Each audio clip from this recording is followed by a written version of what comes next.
Hi friend, welcome to the SOC classes tech. इस वीडियो में हम पढ़ने वाले हैं स्टैंडर्ड 9 साइंस एंड टेक्नोलॉजी का 9th lesson, that is the environmental management. Dear friend, अगर आपने हमारे चैनल को सब्सक्राइब नहीं किया है तो सबसे पहले सब्सक्राइब करें और बेल आइकन को भी प्रेस करें। इस लेसन का ये पार्ट 1 है, पार्ट 2 आपको जल्दी ही मिल जाएगा। इसके लिए आपको क्या करना होगा, हमारे चैनल को सब्सक्राइब करना होगा। अगर आपको एक्सरसाइज चाहिए, नोट्स चाहिए, तो आप हमारे इस ट्यूशन क्लासेस ब्लॉगस्पॉट को भी विजिट कर सकते हैं। चलिए शुरू करते हैं इस वीडियो को। आप हमारे टेलीग्राम चैनल को भी ज्वाइन कर सकते हैं। आपको टेलीग्राम पर जाकर यहाँ पर एसवीसी सर्च करना है। क्या सर्च करना है? एसवीसी।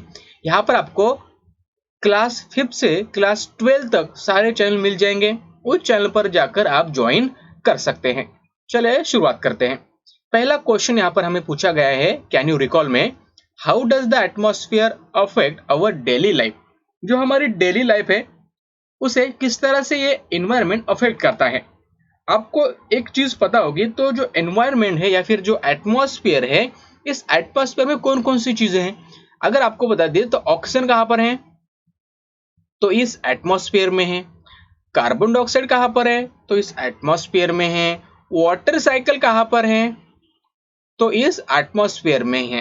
ठीक है, ये सारी चीजें कहाँ पर है, इस एटमॉस्फेयर में है। अगर हम ऑक्सीजन की बात करें तो ऑक्सीजन हमें क्या करता है, ब्रीथिंग के लिए मदद करता है, ब्रीथिंग के लिए, ठीक है, श्वास लेने के लिए। ठीक है, ये समझ में आ गया। और जलने के लिए भी ऑक्सीजन क्या करता है, मदद करता है।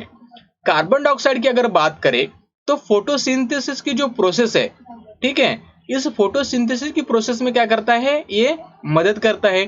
तो इसके वजह से क्या होता है, जो प्लांट है वो ऑक्सीजन, ठीक है, ऑक्सीजन और फूड बना लेता है। क्या बना लेता है, फूड। ये फूड क्या करते हैं, जो लिविंग ऑर्गेनिज्म है या फिर जो एनिमल है, इस पर डिपेंड रहते हैं।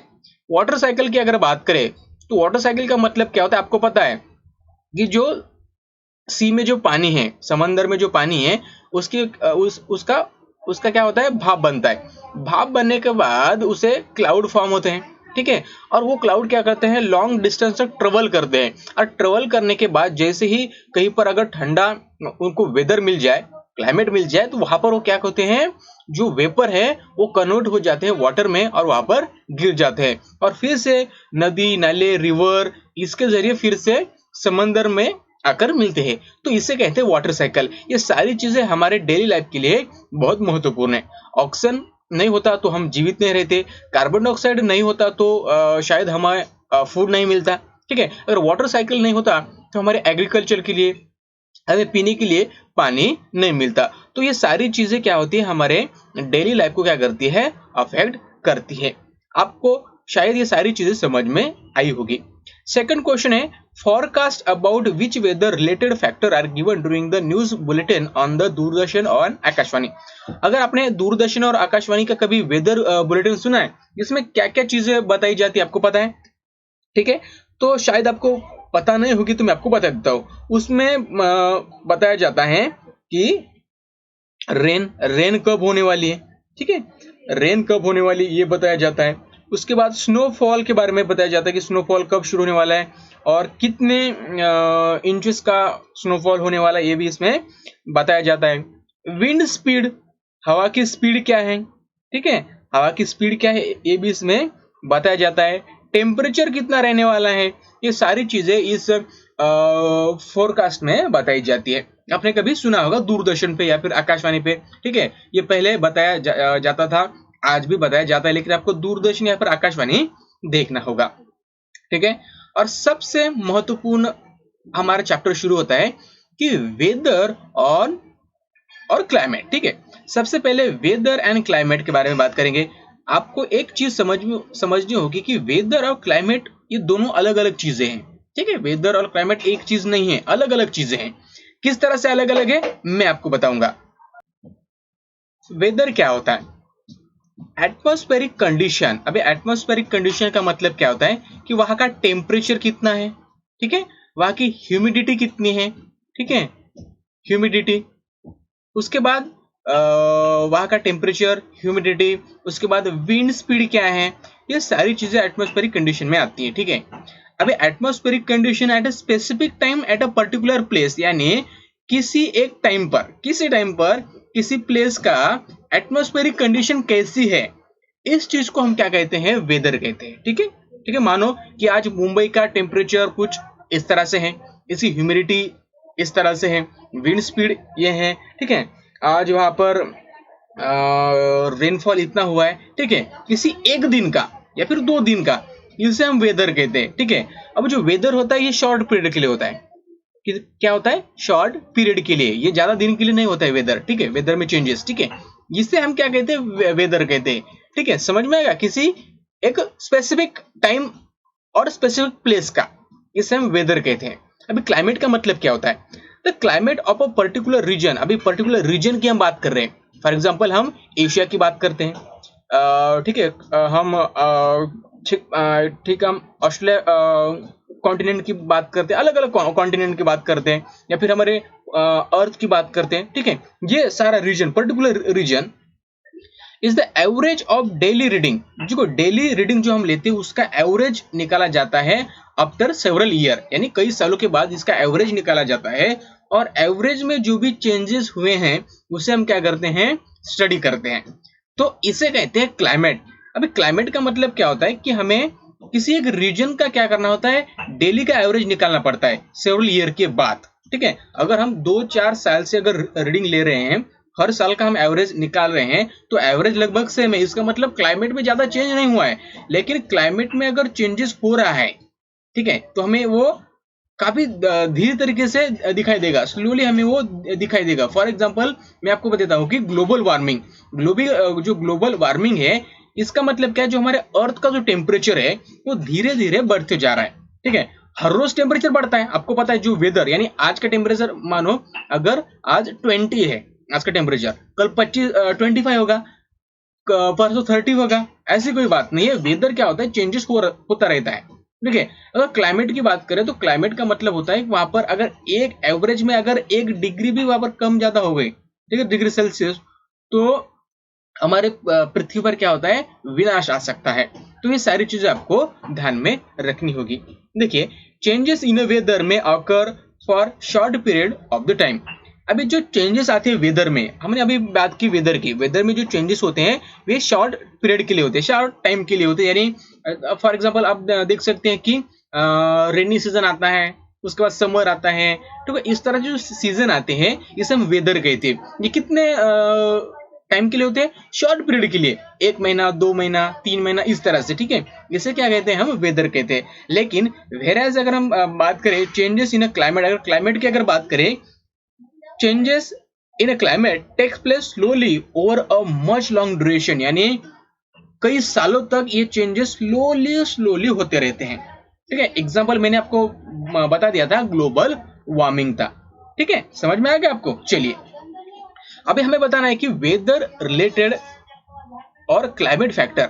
अभी जो वेदर है, जो क्लाइमेट है, इसके ऊपर कौन कौन से फैक्टर होते हैं, या फिर कौन कौन से फैक्टर डिपेंड होते हैं। ठीक है, देखिए, अगर वेदर है और क्लाइमेट है, ठीक है, ये चेंजेस होता रहता है।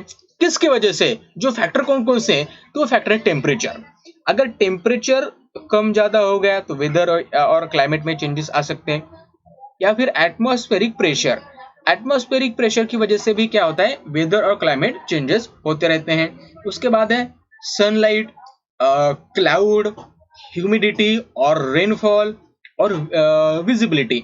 ये सारी चीजें क्या है, ये सारे फैक्टर हैं जो वेदर और क्लाइमेट रिलेटेड चीजें हैं, ये हमें यहाँ पर पढ़नी थी। ठीक है, समझ में आ गया। ये फैक्टर है जो क्या करते हैं कि वेदर को चेंजेस करने में रिस्पॉन्सिबल होते हैं। ठीक है, जैसे अगर वेदर चेंजेस हो गया या फिर क्लाइमेट चेंजेस हो गया, तो इन फैक्टर का हाथ होता है उनमें। ठीक है, ये फैक्टर आपको ध्यान में रखने, एग्जाम में पूछे जा सकते हैं। ठीक है, अभी हम बात करेंगे कि चेंजेस इन अ वेदर। अभी जो वेदर में जो भी चेंजेस होते हैं, यानी जो भी बदल होते हैं, उसके बारे में अब हम बात करने वाले हैं। देखिए, अभी जो क्लाइमेट होते हैं, climate does not changes continuously. अभी जो क्लाइमेट है वो कंटिन्यूअसली चेंज नहीं होता है। क्लाइमेट की बात करें हम, वेदर की नहीं, वेदर चेंजेस होता रहता है। ठीक है, लेकिन क्लाइमेट जो होता है वो कंटिन्यूअसली चेंज नहीं होता है। ठीक है, जो क्लाइमेट है is that which remain constant in region for a long duration. अभी जो क्लाइमेट होता है ये लॉन्ग ड्यूरेशन के लिए क्या होता है, कांस्टेंट रहता है। लॉन्ग ड्यूरेशन का मतलब 1 साल 2 साल 10 साल यहाँ तक कि 100 साल के लिए भी क्या हो सकता है कि कांस्टेंट रह सकता है, यानी उसका एवरेज जो है कांस्टेंट रह सकता है। अगर हम वेदर की बात करें तो weather is related to the specific location and specific time. बघा यहाँ पर देखिए कि जो वेदर है ये क्या है, स्पेसिफिक लोकेशन यानी कोई निश्चित स्थान के लिए और निश्चित समय के लिए ये क्या होता है, एक उसके रिलेट होता है। समझ में आ गया। अगर वेदर की बात करें तो ये किसी एक स्थान का किसी टाइम के हिसाब से अगर हम बात कर रहे हैं, अगर हम वेदर की बात करें तो मुंबई का वेदर यानी मुंबई ये लोकेशन हो गई, ठीक है। अगर मार्च महीने की बात करें तो मार्च महीने का वेदर किस तरह से था इसमें हम बात करेंगे, ठीक है। अगर हम क्लाइमेट की बात कर रहे हैं तो क्लाइमेट एक रिलेटेड टू है लॉन्गर ड्यूरेशन, यानी लॉन्गर ड्यूरेशन के लिए यानी 10 साल 5 साल इस तरह से। एंड लार्जर एरिया मतलब ये इसमें बहुत सारा एरिया आता है। फॉर एग्जांपल हम भारत की बात करें या फिर हम कॉन्टिनेंट की बात करें, ठीक है, इस तरह से। अभी चेंजेस इन वेदर, अभी वेदर में जो चेंजेस होते हैं ये शॉर्ट पीरियड के लिए होते हैं। कितने समय के लिए होते हैं, शॉर्ट पीरियड के लिए, ठीक है। अगर हम क्लाइमेट की अगर बात करें तो इसमें चेंजेस होते हैं ये स्लोली होते हैं, ठीक है, और over a much long duration, और ये चेंजेस होने के लिए बहुत साल लगते हैं। अभी जो क्लाइमेट होता है play a very important role, ये क्लाइमेट होता है ये सबसे महत्वपूर्ण है और ये क्या करता है, एक इंपॉर्टेंट रोल प्ले करता है हमारे डे टू डे लाइफ में। अभी कौन कौन से हैं ये, इसके बारे में हम बाद में बात करने वाले हैं। It influence our basic needs, जो हमारी बेसिक नीड्स है कौन कौन सी है, तो फूड, ठीक है। तो अगर क्लाइमेट अगर चेंज हो गया तो हमारे फूड में भी चेंजेस आ सकते हैं। जो हमारी क्लोथिंग है, जो हम कपड़े पहनते हैं वो भी चेंजेस आ सकते हैं। फॉर एग्जांपल अगर हम कश्मीर की बात करें या फिर राजस्थान की बात करें, दोनों ही लोगों के कपड़े सेम तो नहीं रहेंगे, अलग अलग रहेंगे और उनका फूड भी अलग अलग रहेगा। उनके जो शेल्टर होते हैं, होम रहते हैं, उनका कंस्ट्रक्शन या स्ट्रक्चर भी अलग अलग रह सकता है, ठीक है। ऑक्यूपेशन मतलब जो जो उनके जो व्यवसाय हैं वो भी अलग अलग रह सकते हैं। यानी जो क्लाइमेट है वो हमारे डे टू डे लाइफ में क्या करता है, डे टू डे लाइफ पर क्या करता है, अफेक्ट करता है। जो क्लाइमेट होता है स्पेशली क्या होता है, important for the agrarian country like India. But देखिए सबसे पहले महत्वपूर्ण क्या है, अगर आपको पता है कि भारत में सबसे ज्यादा क्या होती है, खेती होती है, ठीक है। अगर खेती होती है तो यहाँ पर वेदर पर सबसे ज्यादा लोग क्या होते हैं, डिपेंड होते हैं। अगर वेदर में चेंजेस आ गया तो जो फसल है वो खराब हो सकती है, ठीक है। तो इसलिए इंडिया जैसे कंट्री में जहाँ पर खेती सबसे ज्यादा लोग करते हैं तो वहां पर ये क्लाइमेट सबसे ज्यादा इंपॉर्टेंट बन जाता है, ठीक है। Various climate factor like direction and speed of the wind, सबसे महत्वपूर्ण क्या है कि जो विंड है उसकी डायरेक्शन क्या है, उसका स्पीड क्या है, टेम्परेचर क्या है, एटमॉस्फेरिक प्रेशर क्या है, ये सारी चीजें हमें यहाँ पर देखनी पड़ती हैं।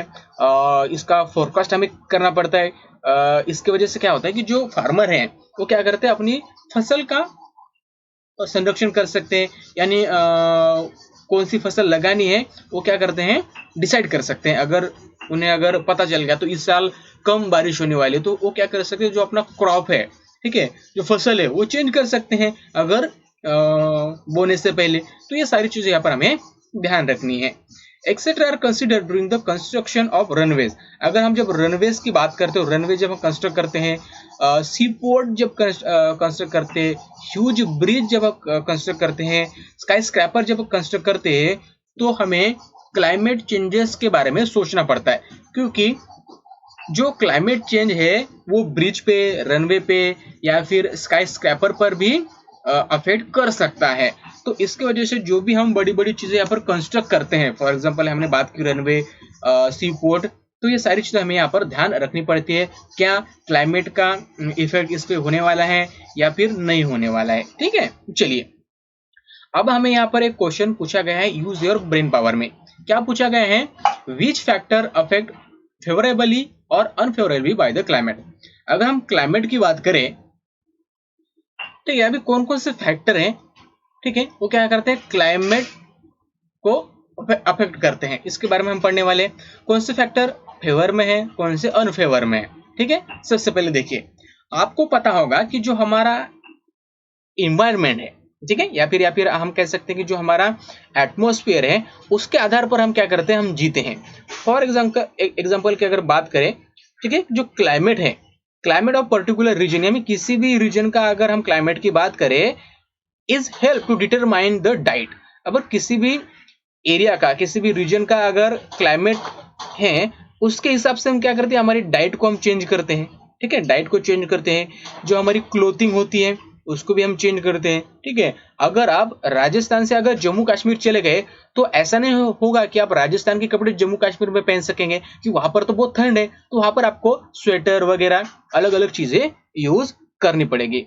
उसके बाद है हाउसिंग, यानी जो हाउसिंग है, आपका जो शेल्टर है जिसमें आप रहते हैं, उसका भी कंस्ट्रक्शन डिपेंड करता है। यानी आप जम्मू कश्मीर में जो घर है, वो राजस्थान में तो रह नहीं सकते, या फिर जो राजस्थान में है वो जम्मू कश्मीर में तो नहीं रह सकते, क्योंकि वहां पर तो स्नोफॉल होता है जम्मू कश्मीर में। तो जो कंस्ट्रक्शन है हाउसेस का, ये भी क्या होता है, उस पर डिपेंड करता है। ठीक है, उसके बाद है ऑक्यूपेशन। ऑक्यूपेशन की अगर हम बात करें, तो ऑक्यूपेशन का मतलब होता है कोई हम व्यवसाय करते हैं, कोई अगर हम धंधा करते हैं, ठीक है, वो किसके हिसाब से करते हैं, तो वहां पर कहते हैं हम क्लाइमेट के हिसाब से। अगर क्लाइमेट, अगर वहां पर रेन अगर अच्छी होती है, ठीक है, अगर रेनफॉल जो एवरेज होता है, तो हम क्या करते हैं, वहां पर खेती कर सकते हैं। अगर रेनफॉल बहुत ही कम है, फॉर एग्जांपल राजस्थान जैसा, तो वहां पर आप खेती कर सकते हैं क्या, नहीं कर सकते। खेती कर सकते हैं क्या, नहीं कर सकते। अगर बिल्कुल ही वाटर नहीं है, तो वहां पर ड्रॉट पड़ जाएगा। ड्रॉट का मतलब होता है कि सूखा, ठीक है, सूखा पड़ जाएगा, वहां पर आप खेती नहीं कर सकते। तो ये चीजें हैं जो क्या करती है, हमें इस क्लाइमेट पे अफेक्ट करती है। ठीक है, क्लाइमेट क्या करते हैं, हम पे भी अफेक्ट कर सकता है। फॉर एग्जाम्पल आप ध्यान दे सकते हैं कि कोई चीजें देखिए, यहाँ पर अगर हम बात करें,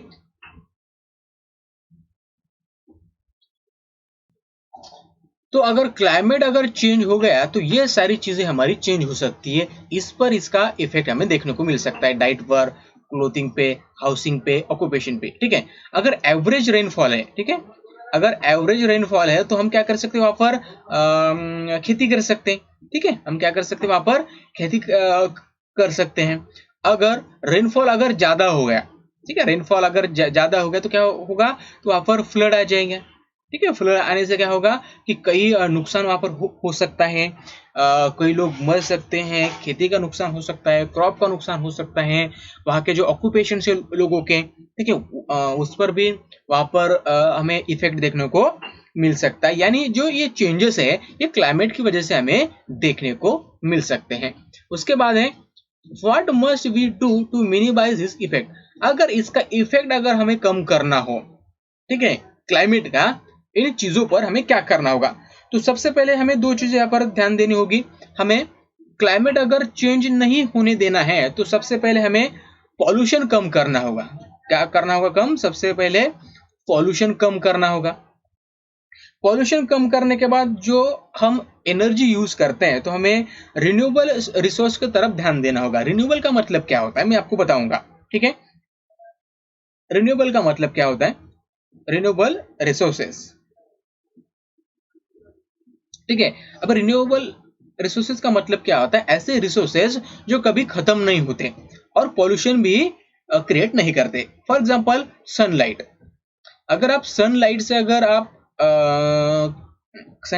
आप इलेक्ट्रिसिटी प्रोड्यूस करते हैं, तो आप क्या कर सकते हैं, जो इलेक्ट्रिसिटी आपको घर में आती है, वो कहाँ से आती है, थर्मल पावर प्लांट से आती है। मतलब वहां पर क्या होता है, प्रदूषण होता है। अगर आपने सनलाइट से जो इलेक्ट्रिसिटी प्रोड्यूस होती है, ठीक है, उसका इस्तेमाल कर लिया, तो क्या हो जाएगा, पॉल्यूशन कम हो जाएगा।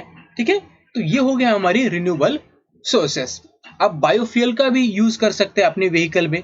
आपके व्हीकल जो है, इसमें आप अगर पेट्रोल डीजल के अलावा अगर बायोफ्यूल का इस्तेमाल करें, तो क्या हो सकता है कि आप अपने जो फॉसिल फ्यूल है उसको भी बचा सकते हैं, पॉल्यूशन भी आप कम कर सकते हैं। ये सारी चीजों को हमें ध्यान देना होगा।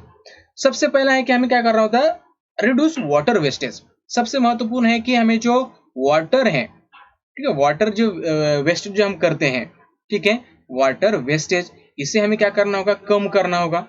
इसके वजह से क्या हो जाएगा, जो हमारी जो क्लाइमेट है वो चेंज नहीं होगा। उसके बाद है paper wastage, reduce the paper wastage. जो पेपर वेस्टेज है इसे भी हम कम करना होगा, क्योंकि पेपर जब हम ज्यादा यूज करते हैं तो उतने ही ज्यादा पेड़ की कटाई होती है, क्योंकि पेपर बनाने के लिए जो ट्री होते हैं, ट्री का इस्तेमाल किया जाता है। ठीक है, प्लांट मोर ट्रीज। अगर हमें इस क्लाइमेट को अगर बचाना है, इस इन्वायरमेंट को बचाना है, तो हमें क्या करना होगा, प्लांट करना होगा। क्या करना होगा, प्लांट मोर ट्री, यानी ज्यादा ट्री को हमें क्या करना होगा, यहाँ पर लगाना होगा। ठीक है, ये सारी चीजें आपको ध्यान देनी होगी अगर हमारे इस पर्यावरण को आपको बचाना है। ठीक है, थिंक एंड डिस्कस में थोड़ा सा हम यहाँ पर जान लेते हैं कि ये चीजें क्या क्या हैं। तो दोस्तों यहाँ पर देखिए, human progress is related to the conducive climate and geography. ठीक है, अब जो ह्यूमन की जो प्रोसेस है, यानी सॉरी प्रोग्रेस है, जो ह्यूमन बींग्स है, हम हैं, जो हमारी जो प्रोग्रेस है ये किससे रिलेटेड है, तो क्लाइमेट और जियोग्राफी से। ठीक है, क्लाइमेट और जियोग्राफी के रिलेटेड हमारी प्रोग्रेस होती है। ठीक है, यानी जिस तरह से क्लाइमेट होता है या फिर जियोग्राफिकल जो कंडीशन होती है हमारे, ठीक है, आजू बाजू का जो परिसर है, उसके हिसाब से हमारी जो क्या होती है, प्रोग्रेस होती है। Human beings have a design to time schedule for their lives based upon the centuries of the climate experience। अभी देखा है कि जो क्लाइमेट चेंजेस होते हैं, ठीक है, ये क्लाइमेट चेंजेस हो रहे हैं, ये दशकों से हो रहे हैं, शतकों से हो रहे हैं, यानी कई साल से हो रहे हैं। इसके हिसाब से लोगों ने क्या कर लिया, खुद का एक टाइम टेबल बना लिया है। टाइम टेबल का मतलब क्या होता है, उसके हिसाब से लोग क्या करते हैं, खेती करते हैं, उसके हिसाब से लोग क्या करते हैं, क्रॉप लेते हैं, उसके हिसाब से लोग क्या करते हैं, एक टाइम टेबल बना लिया, उसके हिसाब से लोग जीते हैं। उसके बाद क्या है, जो साइंटिस्ट होते हैं, ठीक है, साइंटिस्ट ने क्या कर लिया कि जो एग्रीकल्चर प्रोडक्शन है, अगर हमें जो खेती है, खेती का अगर प्रोडक्शन बढ़ाना है, तो उसके लिए हमें क्लाइमेट की स्टडी करना बहुत जरूरी है, क्योंकि कितनी रेनफॉल होने वाली है, क्लाइमेट की कंडीशन किस तरह से रहने वाली है, इन सारी चीजों पर हमारा एग्रीकल्चर प्रोडक्शन डिपेंड करता है। मान लो कि कहीं पर अगर बारिश ज्यादा होती है तो जो क्रॉप होता है वो पूरी तरह से नष्ट हो जाएगा। ठीक है, तो अगर कहीं पर एवरेज बारिश होती है या फिर कम बारिश होती है तो वहां पर भी क्रॉप क्या हो सकता है, पूरी तरह से नष्ट हो सकता है, या फिर जो फसल है वो कम हो सकती है। तो अगर हमें एग्रीकल्चर प्रोडक्शन बढ़ाना है तो उसके हिसाब से हमें क्या करनी होगी, फसल को लगाना होगा, उस तरह से फसल हमें लेनी होगी। तो ये सारी चीजें हमें यहाँ पर सीखने को मिलती है। अब हम पढ़ेंगे स्पेशल डे के बारे में। अभी 23 मार्च को क्या होता है, वर्ल्ड मेट्रोलॉजिकल डे होता है। वर्ल्ड मेट्रोलॉजिकल डे होता है, कब होता है, 23 मार्च को। ठीक है, इसके बारे में हम देखने वाले हैं। ठीक है, अभी ये डे हम सेलिब्रेट क्यों करते हैं, सबसे महत्वपूर्ण ये है कि जो इन्वायरमेंट है, इन्वायरमेंट के बारे में, जो भी हमारा क्लाइमेट है, एटमॉस्फेरिक कंडीशन है, इसके बारे में जानने के लिए ये दिन हम सेलिब्रेट करते हैं, क्योंकि हमें ज्यादा से ज्यादा जानना चाहिए कि इन्वायरमेंट किस तरह से चेंज हो रहा है। ठीक है, हमें एग्रीकल्चर के लिए किस तरह से हम अलग अलग फसल को हम बो सकते हैं, अलग अलग फसल को लगा सकते हैं, ये सारी चीजें इसमें होती है। इसका उद्देश्य ही कुछ ऐसा है। ठीक है, उसके बाद है importance of weather in the living world, यानी जो लिविंग वर्ल्ड है, ठीक है, जो लिविंग वर्ल्ड है, इसके बारे में हम पढ़ने वाले हैं कि ये इतना इंपॉर्टेंस क्यों है वेदर हमारे लिए। ठीक है, सबसे पहले इसके बारे में जानते हैं। सबसे पहले मैं आपको बता दूं कि ये वेदर है, ये हमारे लिए सबसे महत्वपूर्ण है। अगर ये वेदर ही हमारे पृथ्वी पर नहीं होता, मान लो हमारे पृथ्वी पर वेदर ही नहीं होता, तो क्या हमारे पृथ्वी पे लिविंग ऑर्गेनिज्म होते क्या, बिल्कुल नहीं होते। हमारे पृथ्वी पर बाकी ग्रहों से जो वेदर है, जो क्लाइमेट है, वो अलग है। क्या है, अलग है। इसकी वजह से सारे ब्रह्मांड में सिर्फ हमारे पृथ्वी पर ही सजीव पाए जाते हैं। यानी हम कह सकते हैं कि जो ह्यूमन बीइंग का जो डेवलपमेंट है, ह्यूमन बीइंग का जो विकास हुआ है, यानी जो मानव का विकास हुआ है, इसके पीछे कौन है, तो इसके पीछे है वेदर। कौन है, वेदर। ठीक है, ये सारी चीजें आपको ध्यान में रखनी होगी। ठीक है, अब देखिए जो डेली वेदर होता है, ठीक है, डेली वेदर होता है एक long term climate condition influence human lifestyle directly और इनडायरेक्टली। देखिए अगर डेली वेदर हो या फिर क्लाइमेट कंडीशन हो, ये दोनों ही चीजें क्या करती है, डायरेक्टली और इनडायरेक्टली क्या करती हैं, जो ह्यूमन बीइंग की जो लाइफस्टाइल है, जो हम रहते हैं, उस पर अफेक्ट करती है। फॉर एग्जाम्पल देखिए, land, water bodies, plant, animal collectively form the natural environment. अभी नेचुरल इन्वायरमेंट की बात करें तो उसमें लैंड भी आती है, वाटर बॉडीज भी होती हैं, प्लांट भी होते हैं, एनिमल भी होती है। ये सारी चीजें मिलकर क्या बनती है, एक इन्वायरमेंट बनता है हमारे इस अर्थ पर। क्या बनता है, इन्वायरमेंट बनता है। और इस इन्वायरमेंट को अगर कोई रिस्पॉन्सिबल है क्रिएट करने में, इस इन्वायरमेंट को अगर क्रिएट करने में अगर कोई रिस्पॉन्सिबल है, तो ये वेदर है। कौन है, वेदर। ठीक है। अगर जो भी डेवलपमेंट हुआ है ऑर्गेनिज्म का, जो भी ऑर्गेनिज्म का यानी जो भी सजीव है, उनका जो डेवलपमेंट हुआ है, ठीक है, हम आपको पता होगा कि हमें पूंछ थी, हमारे शरीर पे बाल थे, वहां से हम यहाँ तक आ चुके हैं, एकदम बुद्धिमान मानव तक। ठीक है। तो इसके पीछे कारण क्या था, तो यही था वेदर। कौन था, वेदर। ये चीजें आपको ध्यान में रखनी होगी। Climate of particular region help to determine the diet. ठीक है। अगर किसी रीजन का अगर क्लाइमेट अलग है, तो वहां पर diet, clothing, housing, occupations, lifestyle, ये सारी चीजें क्या होती है, बदल जाती है। यानी इस पर भी उसका इफेक्ट हमें देखने को मिलता है। यहाँ पर एग्जांपल दिया है कि कश्मीर और राजस्थान, और कश्मीर और राजस्थान के लोगों का खाना एक नहीं हो सकता, इनके कपड़े पहनने का स्टाइल भी एक नहीं हो सकता, इनके हाउसिंग भी एक तरह के नहीं हो सकते, इनका जो ऑक्यूपेशन यानी व्यवसाय है, जो ये काम करते हैं, वो भी एक जैसे नहीं हो सकते, अलग अलग है, सारी चीजें अलग अलग है। ठीक है। यानी जो वेदर क्या करता है, जो क्लाइमेट है, वो डायरेक्टली या इनडायरेक्टली क्या करता है, हमारे पर्सनल लाइफ पे या फिर हमारे डे टू डे लाइफ पे क्या करता है, अफेक्ट करता है। ठीक है, समझ में आ गया। salinity of the water, formation of ocean current, water cycle, etc. are all related to the various weather और climate factor। अभी देखिए, वेदर और क्लाइमेट जो है, इन पे अलग अलग फैक्टर होते हैं। ठीक है। आपने देखा कि वाटर साइकिल है, ह्यूमिडिटी है, विजिबिलिटी है, ये सारे फैक्टर क्या होते हैं, ये रिलेटेड होते हैं किससे, क्लाइमेट और वेदर से। तो ये फैक्टर क्या करते हैं, सैलिनिटी ऑफ द वाटर, जो ओशियन करंट जो फ्लो होते हैं, जो वाटर साइकिल होती हैं, वो क्या होते हैं, इससे रिलेटेड होते हैं, यानी उसकी वजह से ये सारे फॉर्म होते हैं। ठीक है। उसके बाद देखिए, various climate factor bring about the weathering rock in the earth crust. यानी अर्थ क्रस्ट में जो रॉक है, उसका वेदरिंग, ठीक है, वेदरिंग करना का मतलब क्या होता है, उसे अलग अलग करना, या फिर ठीक है, हम कह सकते हैं। तो ये सारी क्या होता है, ये अलग अलग होना या फिर बारीक बारीक टुकड़े होना, तो इसे हम वेदरिंग कहते हैं। तो ये किसके वजह से होता है, इसी क्लाइमेट की वजह से होता है। Climate play a very important role in the formation of the enrichment of the soil. यानी जो अच्छी सॉइल होती है, जिसे हम कहते हैं कि जिसे हम सुपीक जमीन कहते हैं मराठी में। ठीक है। सुपीक जमीन का मतलब क्या होता है, वहां पर जो फसल है वो अच्छी तरह से ग्रो होती है। यानी अगर हमें इनरिचमेंट सॉइल अगर बनानी है, तो इसके पीछे भी क्लाइमेट का हाथ होता है। किसका हाथ होता है, क्लाइमेट का हाथ होता है। जो भी माइक्रोब्स होते हैं यानी सूक्ष्म जीव होते हैं सॉइल में, ये क्या करते हैं, इंपॉर्टेंट रोल प्ले करते हैं किसमें, ऑर्गेनिक मटेरियल में। ऑर्गेनिक मटेरियल का मतलब क्या होता है, जो सेंद्रीय पदार्थ होते हैं। ठीक है। जो सेंद्रीय पदार्थ होते हैं, ठीक है, उसके फॉर्मेशन में जो माइक्रोब्स होते हैं, वो क्या करते हैं, हेल्प करते हैं उसे बनाने में। ठीक है। तो जो प्रोसेस होती है, ऑर्गेनिक मटेरियल बनने की जो प्रोसेस होती है, ये किसके वजह से होती है, क्लाइमेट फैक्टर की वजह से। किसकी वजह से होती है, क्लाइमेट फैक्टर की वजह से। तो इस तरह से हम कह सकते हैं कि जो मेट्रोलॉजी है, ठीक है, जो हम कह सकते हैं, जो इस हम वेदर की स्टडी करते हैं, इस क्लाइमेट की स्टडी करते हैं, वो हमारे लिए कितनी महत्वपूर्ण है। ठीक है। अगर हमने इस वेदर और इस क्लाइमेट पर अगर हमने ध्यान नहीं दिया, तो आने वाले समय में क्या हो सकता है, एक ग्लोबल वार्मिंग का खतरा आ सकता है। ग्लोबल वार्मिंग का मतलब होता है कि जो हमारी अर्थ है, उसका टेम्परेचर बढ़ते जा रहा है।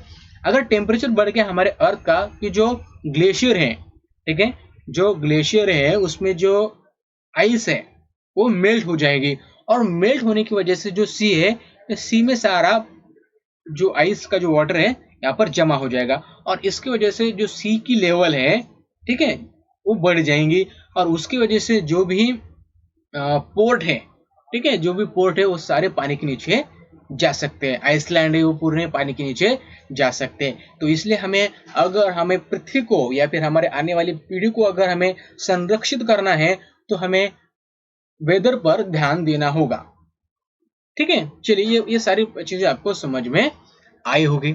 चलिए देखते हैं। ठीक है, while ascertaining the climate or particular region, review the earlier studies of the various aspect. Climate is very important. अगर हमने देख लिया है, ठीक है, जब हम स्टडी करते हैं तो हमें पता चलता है कि क्लाइमेट हमारे लिए कितने महत्वपूर्ण है। क्लाइमेट हमारे लिए कितने महत्वपूर्ण है, क्योंकि क्लाइमेट की अगर स्टडी करेंगे तभी हमारा जो इन्वायरमेंट है वो बच सकता है। Most of the countries in the world have established meteorological department for the making the recording such observation. अभी क्या होगा कि जो इन्वायरमेंट की जो स्टडी करने के लिए उसके जो रिकॉर्ड है उससे सेव करने के लिए अलग अलग देशों ने क्या किया है, मेट्रोलॉजिकल डिपार्टमेंट यहाँ पर क्या किया, स्थापित किए। कौन कौन से डिपार्टमेंट? Meteorological department. ये क्या करता है, जो डेली वेदर फोरकास्ट है उसे करता है, उसके बारे में बताता है, और जो भी रिकॉर्ड्स है उसे क्या करता है, जमा करके रखता है और उस पर स्टडी करता है। ये डिपार्टमेंट क्या होता है, जो ऑब्जर्वेशन होते हैं उसे रिकॉर्ड करता है। उसके बाद उनके पास मॉडर्न इंस्ट्रूमेंट होते हैं, इक्विपमेंट होते हैं, उसके जरिए वो क्या करते हैं, इस क्लाइमेट को क्या करते हैं, भाप सकते हैं। ठीक है, और वो प्रेडिक्ट भी कर सकते हैं कि आने वाले समय में टेम्परेचर कितना रहने वाला है, रेनफॉल किस तरह से होने वाली है। ये सारी चीजें वो क्या कर सकते हैं, प्रेडिक्ट कर सकते हैं। ठीक है, ये सारी चीजें वो प्रेडिक्ट कर सकते हैं। उसके बाद देखिए, climate is a net result of the complex mixture of the various atmospheric factor. अभी जो क्लाइमेट है ये क्या, एक मिक्सचर है किन चीजों का, जो एटमॉस्फेरिक फैक्टर है उसमें हम टेम्परेचर की बात करेंगे। ठीक है, जो टेम्परेचर है, ह्यूमिडिटी है, उसके बाद सनलाइट है, उसके बाद अलग अलग गैसेस हैं। ठीक है, ये सारी चीजों का ये मिक्सचर है, उसे हम क्लाइमेट कहते हैं। ठीक है, अगर forecasting is very complicated and difficult, अगर जब हम फॉरकास्टिंग करते हैं, फॉरकास्टिंग का मतलब क्या होता है, अगर हम प्रेडिक्ट करते हैं कि कल क्या होने वाला है, कल बारिश होने वाली है या नहीं, इससे कहते हैं फॉरकास्टिंग। अगर इस फॉरकास्टिंग हमें करना है तो एक डिफिकल्ट टास्क है, इतनी इजी टास्क नहीं है। Forecasting is easy for the places where the climate changes are slow and limited nature. बघा देखिए, अगर क्लाइमेट अगर वेरी रैपिडली अगर चेंज होता है, यानी एक दिन में कई बार अगर चेंज होता है या फिर हर दिन चेंज होता है क्लाइमेट, तो वहां पर फॉरकास्टिंग करना डिफिकल्ट होता है, क्योंकि वहां पर क्या हो सकता है इसे हम बता नहीं सकते। लेकिन अगर जो क्लाइमेट चेंजेस होता है वो स्लोली होता है, ठीक है, ओवर अ पीरियड होता है, तो वहां पर हम क्या कर सकते हैं, और फॉरकास्टिंग हम बता सकते हैं उस ऑब्जर्वेशन के जरिए। ठीक है, ये सारी चीजें आपको समझनी होगी। However here climate changes are complex, interdependence and rapid, making a forecast is very difficult. देखिए, अगर क्लाइमेट, देखिए क्लाइमेट चेंज का कॉम्प्लेक्स है, ठीक है, इंटरडिपेंडेंट है, रैपिड है, और making a forecast is very difficult. यानी जब भी अगर रैपिड चेंजेस हो रहे हैं, ठीक है, क्लाइमेट में रैपिड चेंजेस हो रहे हैं, हर दिन क्लाइमेट चेंज हो रहा है, तो वहां पर फॉरकास्टिंग करना बड़ा मुश्किल हो जाता है। ठीक है, तो वहां पर फॉरकास्टिंग करना बड़ा मुश्किल हो जाता है। अगर कहीं का टेम्परेचर या फिर क्लाइमेट चेंजेस है अगर स्लो है, ठीक है, कई महीने लगते हैं या फिर कई दिन लगते हैं, तो वहां पर हम फॉरकास्टिंग कर सकते हैं। ठीक है, तो दोस्तों ये था हमारा पार्ट 1। इस पार्ट 1 में हमने क्या कर लिया, सारी चीजें यहाँ पर कवर कर ली है।